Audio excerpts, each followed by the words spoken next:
Hello dear students, कैसे हैं आप सभी। आशा करती हूँ आप सब ठीक होंगे, स्वस्थ होंगे, अच्छे होंगे।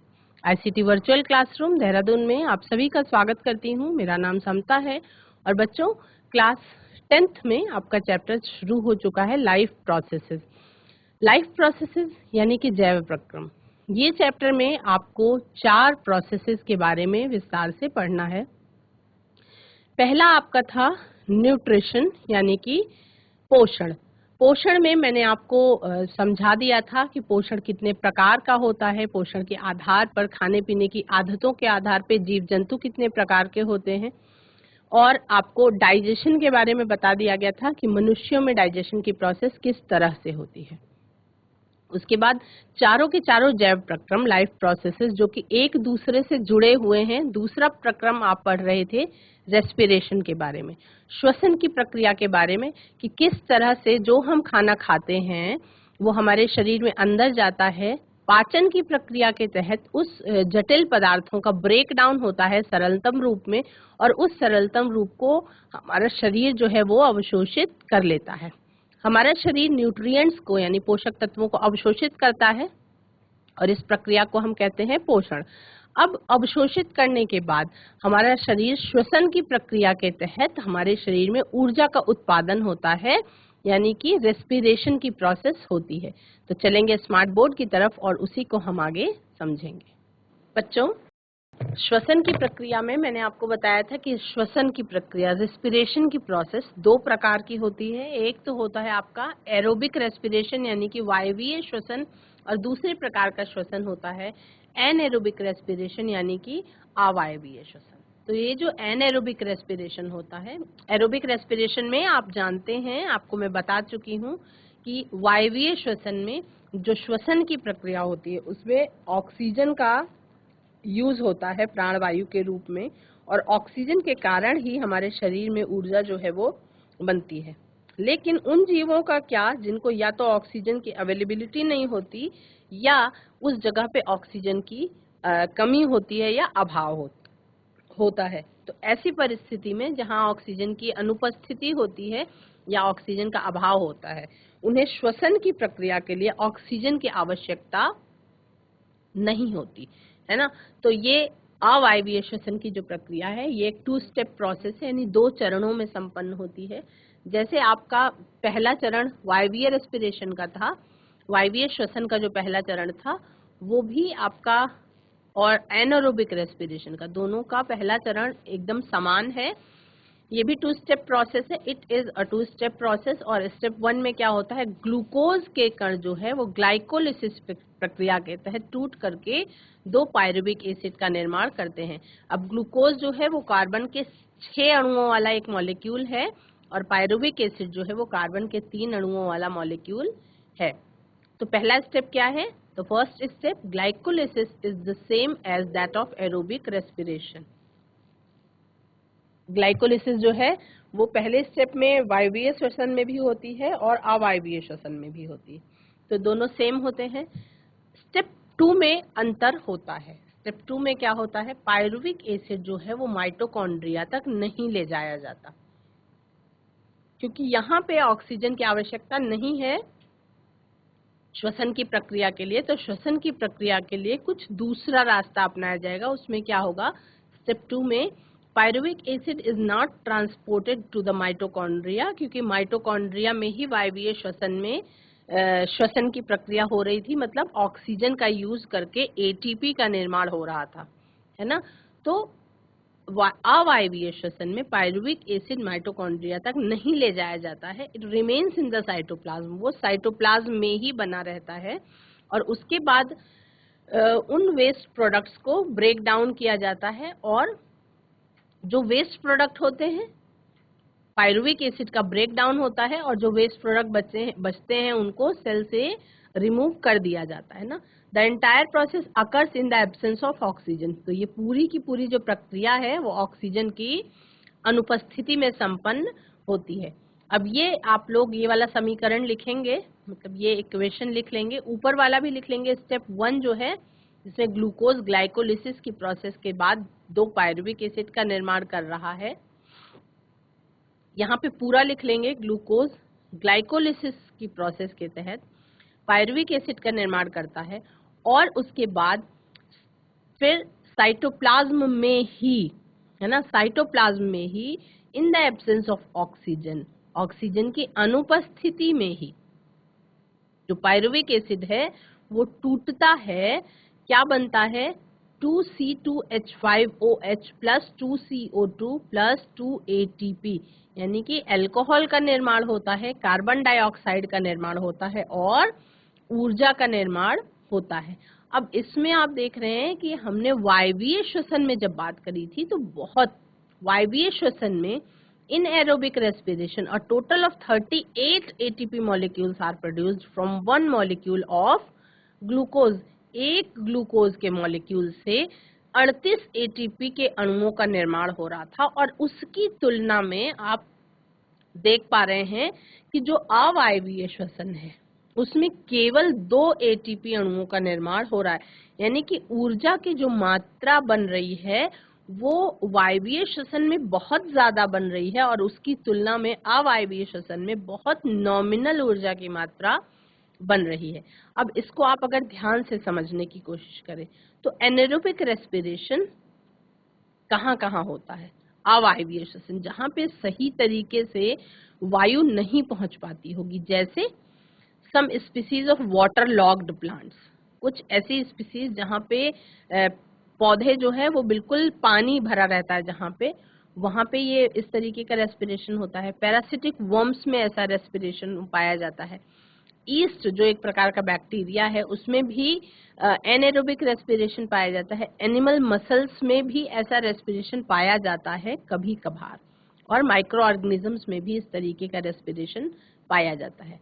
एनिमल मसल्स में तो अवायवीय श्वसन बच्चों some species of waterlogged plants में पाया जाता है, पैरासिटिक वर्म्स में पाया जाता है, ईस्ट में पाया जाता है, और कुछ जंतुओं में मसल्स में, जैसे हम बात कर रहे थे अभी कि मान लीजिए अगर हम दौड़ रहे हैं बहुत ज्यादा, बहुत थोड़ा 2-4 किलोमीटर दौड़ रहे हैं और उसके बाद क्या हुआ कि हम अगर ट्रैकिंग कर रहे हैं या दौड़ रहे हैं और जहाँ पे थोड़ा ऊंचाई में जाने पे ऑक्सीजन का अभाव हो, मतलब ऑक्सीजन की कमी हो, तो ऑक्सीजन की यदि कमी हो तो क्या होता है, वहां पे हम एक तो हाँफ रहे होते हैं, सांस ले नहीं पाते हैं, ऊपर से ऑक्सीजन की कमी भी होती है।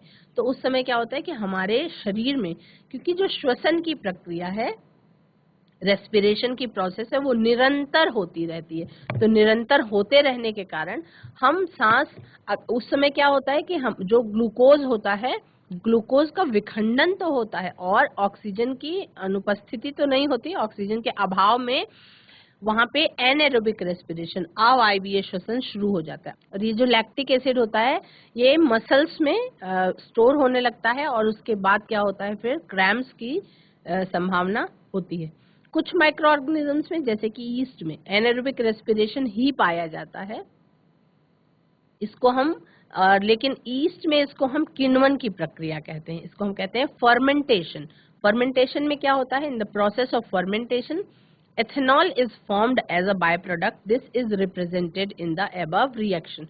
ये जो ऊपर को रिएक्शन आपको दिखाई गई है इसमें एथेनॉल प्रोडक्ट के रूप में निकल रहा है और ये आपका ईस्ट में पाया जाने वाला रेस्पिरेशन की प्रोसेस है। तो अगर एनारोबिक रेस्पिरेशन की हम बात करें, हम ऐसे रीजन्स की बात करें जहाँ पे एनर्जी तो रिक्वायर्ड है लेकिन ऑक्सीजन अवेलेबल नहीं हो, तो वैसे उसके बारे में मैंने आपको बता ही दिया। In muscle cells when there is lack of oxygen, anaerobic respiration occurs when pyruvic acid is converted into lactic acid. This accumulation of lactic acid causes muscle cramps. ये आपका कारण बताओ में क्वेश्चन में पूछा जा सकता है, तो इसको आप सभी बच्चे नोट कर लेंगे।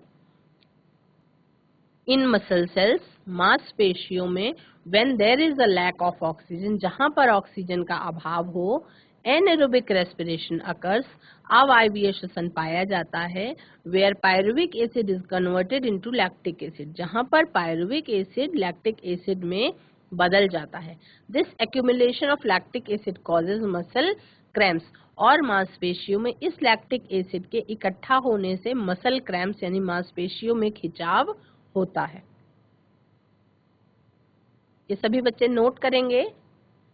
कि ऑक्सीजन के अभाव में मांसपेशियों में होने वाली श्वसन की प्रक्रिया जो है उसमें किस तरह से मसल क्रैम्प्स का क्या कारण है, मांसपेशियों में खिंचाव का क्या कारण है, इस तरीके से कोई भी क्वेश्चन आ सकता है तो उसको आप लिखेंगे।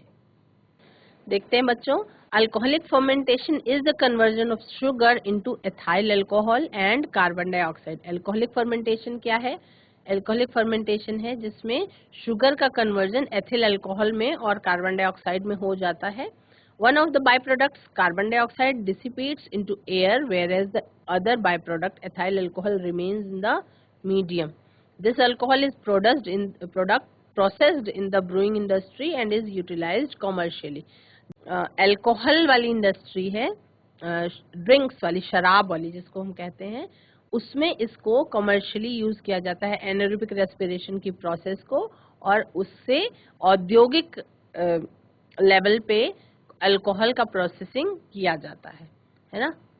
कुछ इंटरेस्टिंग फैक्ट्स भी हैं, जैसे fermentation predigests food and improves the availability of nutrients present in them. कभी कभी क्या होता है, जो किण्वन की प्रक्रिया होती है, किण्वन की प्रक्रिया से जो उसमें मौजूद न्यूट्रिएंट्स है, पोषक तत्व हैं, उनकी अवेलेबिलिटी अच्छी करता है ना। एक प्रयोग के द्वारा हम ये जान सकते हैं कि कार्बन डाइऑक्साइड जो है वो रेस्पिरेशन का प्रोडक्ट है, और उसके लिए हम क्या करेंगे, take freshly prepared lime water in 2 test tubes and label them A and B, use a syringe to pass air in test tube.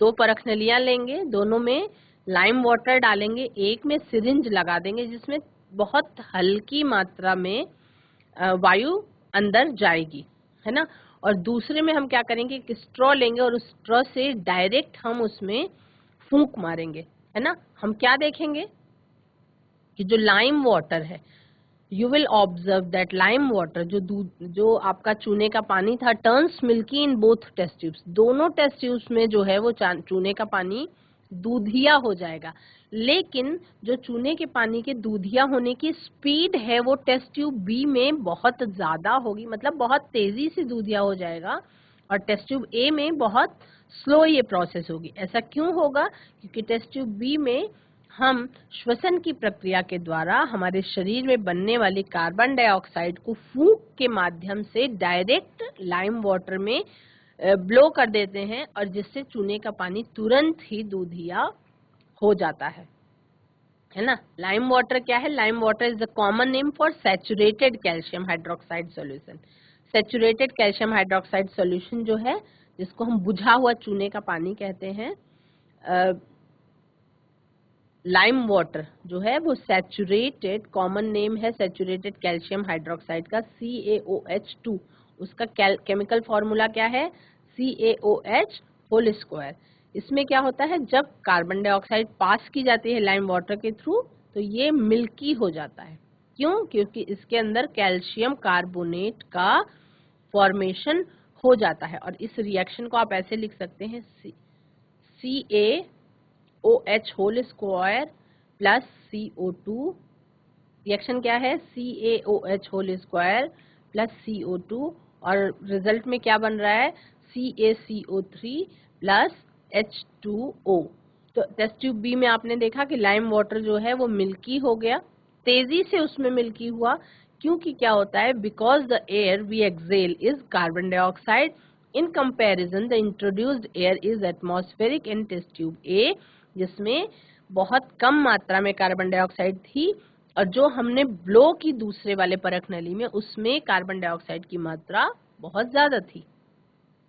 तो इसलिए वातावरण की वायु जो सिरिंज के द्वारा जा रही है टेस्ट ट्यूब ए में, उससे चूने का पानी जो है थोड़ा उसकी दूधिया होने की स्पीड कम थी, और जिसमें हमने ब्लो किया खुद से उसकी स्पीड दूधिया होने की बहुत ज्यादा थी। तो exchange of gases in plants, plants में किस तरह से गैसेस का एक्सचेंज होता है? Plants exchange gases through stomata, पर्णरंध्रों के द्वारा उसमें गैसेस का एक्सचेंज होता है। किसमें? प्लांट्स में। This exchange of gases occurs through the process of diffusion, diffusion की प्रोसेस के द्वारा इसमें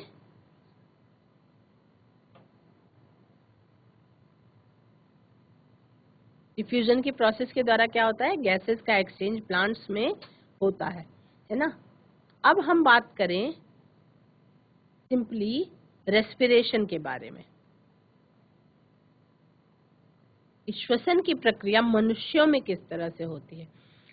how does the oxygen inhaled reach all the cells of the body. जो भी हम ऑक्सीजन सांस के रूप में लेते हैं वो किस तरह से शरीर के एक एक कोशिका तक पहुंच जाती है और किस तरह से शरीर में वेस्ट प्रोडक्ट के रूप में बनने वाला कार्बन डाइऑक्साइड जो है वो इकट्ठा करके हमारे शरीर से बाहर कर दिया जाता है। तो इन प्रश्नों का उत्तर समझने के लिए आपको ह्यूमन रेस्पिरेटरी सिस्टम को या मानव श्वसन तंत्र को समझना होगा। मानव श्वसन तंत्र में क्या होता है, इसकी प्रक्रिया बेसिकली आप सभी जानते हैं।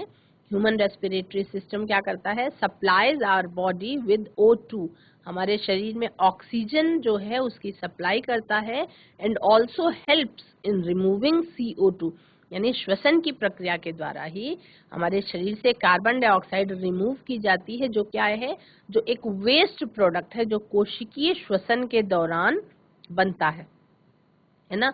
The intake of O2 and exit of CO2 involves two processes. Oxygen को ग्रहण करना और CO2 को एक्सेल आउट करना, शरीर से बाहर निकाला, ये दो अलग अलग प्रक्रियाएं होती हैं। आप स्क्रीन में देख पा रहे हैं, एक प्रक्रिया है इनहेलेशन जिसे हम कहते हैं अंतः श्वसन, और एक प्रक्रिया है एक्सेलेशन यानी कि बाह्य श्वसन। अंतः श्वसन और इनहेलेशन में क्या होता है, आप सांस लेते हैं, और एक्सेलेशन में क्या होता है, आप सांस छोड़ते हैं। तो इनहेलेशन की प्रोसेस में क्या चेंज होता है, जब आप ऑक्सीजन खींचते हैं वो लंग्स में भरती है, और उसके बाद क्या होता है, डायाफ्राम जो है वो फैल जाता है। जब हम ऑक्सीजन को खींचते हैं उसके बाद एक एक कोशिकाओं तक वो पहुंचाई जाती है ब्लड के थ्रू, और उसके बाद कोशिकाओं में कोशिकीय श्वसन की प्रक्रिया के बाद कार्बन डाइऑक्साइड बनता है वेस्ट प्रोडक्ट के रूप में, जिसके बारे में मैंने अभी आपको ऊपर बताया। और वो कार्बन डाइऑक्साइड फिर कलेक्ट होकर इन्हीं फेफड़ों के द्वारा वापस नासिका के द्वारा ही, उस समय डायाफ्राम ऊपर की ओर गति करता है और कार्बन डाइऑक्साइड शरीर से बाहर छोड़ी जाती है। तो स्पेस जो चेस्ट का है, जब हम सांस ले रहे होते हैं तो स्पेस अंदर ज्यादा होता है, और जब हम सांस छोड़ रहे होते हैं तो उस समय space inside the chest decreases, उस समय डिक्रीज हो जाता है। ठीक है। इनहेलेशन के प्रोसेस में क्या होता है, it involves bringing in air from outside the body into the lungs. Inhalation के प्रोसेस में हवा जो है वो शरीर के बाहर से लंग्स तक ले जाई जाती है, यानी फेफड़ों तक ले जाई जाती है जब हम सांस लेते हैं। When we breathe in the size of chest increases, तब जो है चेस्ट का साइज इंक्रीज हो जाता है, बढ़ जाता है। और ये क्यों होता है, this happens because when air enters the lungs expand and the ribs move outwards. और उस समय पे क्या होते हैं, फेफड़े जो है वो फैलते हैं और रिब्स जो है वो बाहर की तरफ, यानी जो पसलियां हैं वो बाहर की तरफ मूवमेंट करती हैं। ठीक है।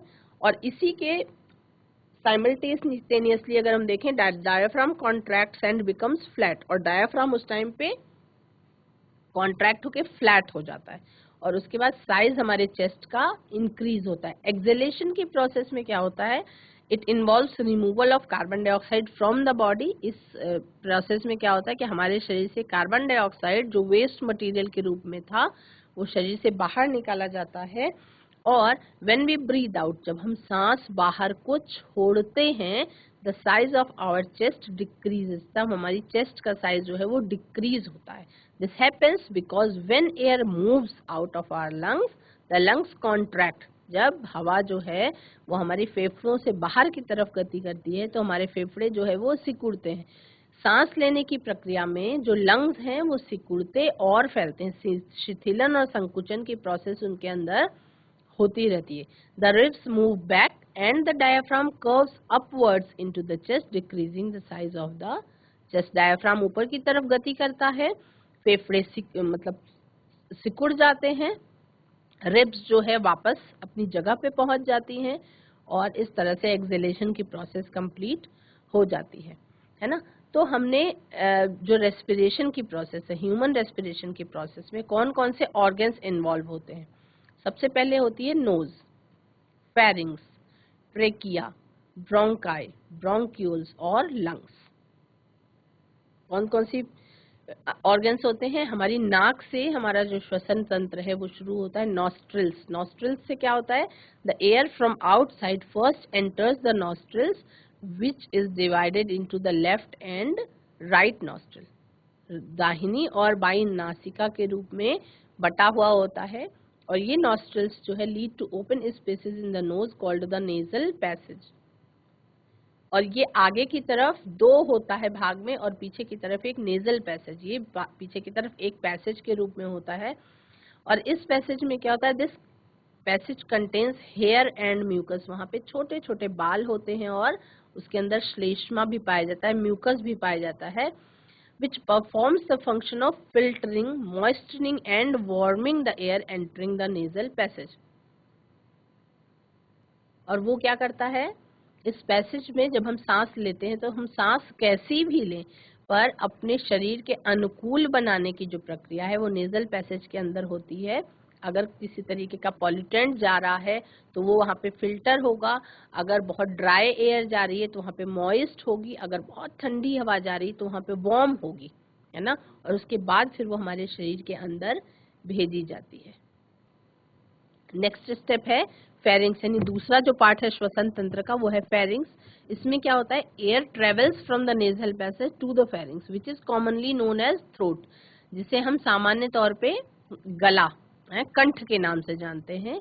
फेरिंग्स जो है वो एक ऐसी प्रोटेक्टिव म्यूकस से लाइंड होती है, अंदर की लेयर जो है वो प्रोटेक्टिव म्यूकस से लाइंड होती है, उसमें सीलिया प्रेजेंट होते हैं जो हवा के साथ किसी भी इम्प्योरिटीज को हमारे शरीर के अंदर जाने से रोकने का काम करते हैं। तीसरा भाग होता है लैरिंग्स, लैरिंग्स जिसको हम स्वर यंत्र के नाम से भी जानते हैं।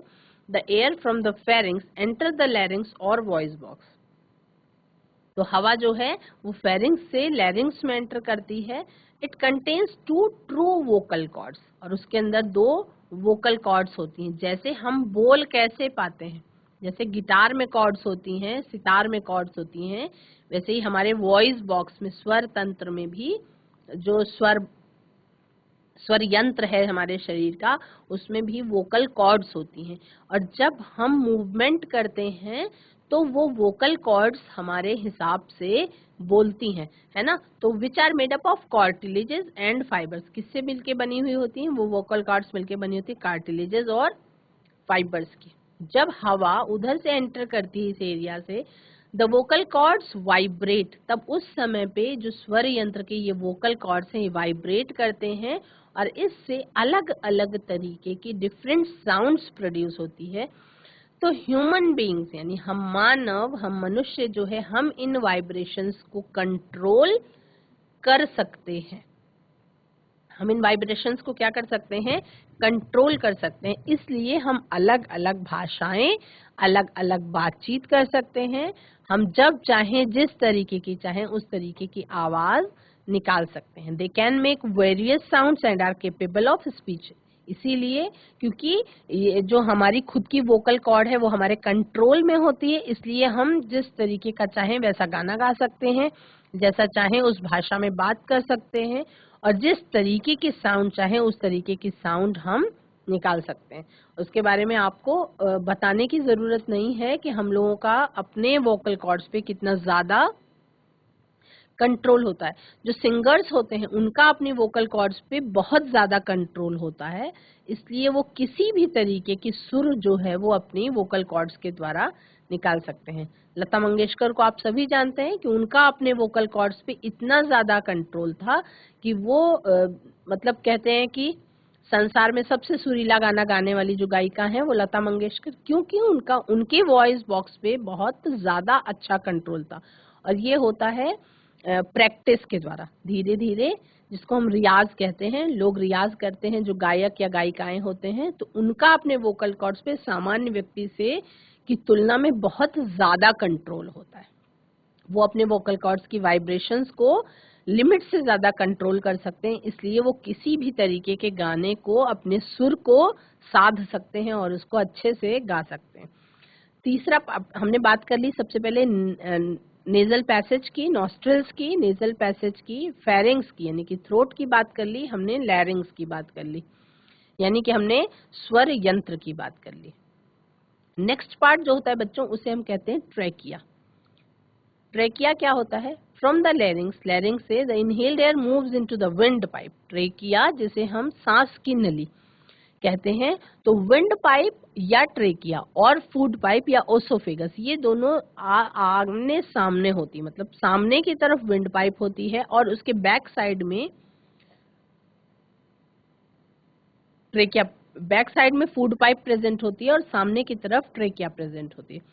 तो ट्रेकिया जो है वो कार्टिलेजेस की बनी हुई होती है। The trachea is long narrow tube, एक लंबी सी संकरी ट्यूब होती है जिसके अंदर सिलिएटेड म्यूकस मेम्ब्रेन प्रेजेंट होती है। The trachea branches into 2 tubes, और ट्रेकिया जो है ऊपर से एक नली जाती है और नीचे 2 भागों में विभाजित वो हो जाती है। कौन कौन सी? The left and right bronchi, वो बाईं और दाईं भाग में विभाजित हो जाती है। The cilia move the mucus containing dust particles back to the pharynx where it is swallowed. Cilia क्या करता है? म्यूकस कंटेनिंग डस्ट पार्टिकल्स को हमारे फेरिंग्स से यानी थ्रोट से बाहर के, कभी कभी आपने देखा होगा कि अगर कोई चीज डस्ट पार्टिकल अंदर चला गया तो हमारे मुंह के रास्ते ही वो वापस आ जाता है, फेरिंग्स में वापस चला जाता है, जिसको या तो स्वेलो कर लिया जाता है या फिर वो थूक करके बाहर भी कर सकते हैं, है ना। अब इसमें बच्चों आज की क्लास में आप सभी ने अवायवीय श्वसन के बारे में अच्छी तरह से जाना। आपने एक प्रयोग के माध्यम से ये जाना कि हमारा जो वेस्ट मटेरियल है श्वसन का, जो वेस्ट प्रोडक्ट है उसमें कार्बन डाइऑक्साइड बहुतायत में प्रेजेंट होती है, जिसमें आपने चूने के पानी को दूधिया होने वाला प्रयोग जाना।